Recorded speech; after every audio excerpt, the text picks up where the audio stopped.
Sunday the 29th of November marks International Day of Solidarity with the Palestinian people. This date was selected as it coincides with the UN resolution which partitioned Palestine. Since this resolution, the rights of the people of Palestine have eroded away to nothing. Successive, aggressive Israeli military action has seen the UN's partitioned lines on the map be redrawn time and again, with Palestine continuously contracting. Jerusalem is now an occupied city, divided and militarised. The West Bank has been under strict military occupation since 1967. In that time, consecutive Israeli governments have constructed illegal settlements on Palestinian land and restricted freedoms and movement as their army occupied forces shoot to kill with impunity. The Gaza Strip, long occupied, is now subject to an illegal siege. Palestinians living in Gaza have no access to basic materials essential for life. Every border, land and sea is strictly controlled by either Israel or Egypt. There are almost seasonal military attacks on this tiny strip of land. All of this has contributed to a refugee crisis, with an estimated 6 million displaced Palestinians living as refugees. There are also thousands of Palestinians languishing in Israeli prisons. Some are as young as 12. Today, Palestinians face as much hardship as they have throughout their history.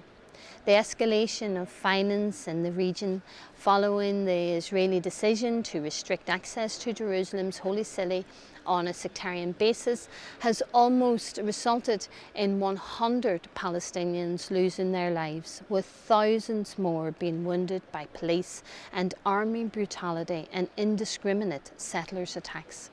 Thousands have been arrested and held in Israel. Solidarity, therefore, with the people of Palestine is as crucial today as it has ever been. A generation ago, Palestinians embarked upon a political journey to secure national self-determination free from Israeli occupation or aggression. In doing so, they placed their faith in the international community, providing the recognition that they deserve. Some admirable states have taken the decision to formally recognise Palestine as the state that it is. Other governments internationally must now do the same. Since the signing of the Oslo Accord, it has become increasingly obvious that Israel is not a partner in peace, and the international community has done very little to address that. Even now, in the context of heightened tension in the region, Israel's political leaders beat the drum and stoke up more tension and fears. Their attempts to demoralise Palestinians and discriminate on the basis of religion has resulted in a continuous spiral of violence in the past few months.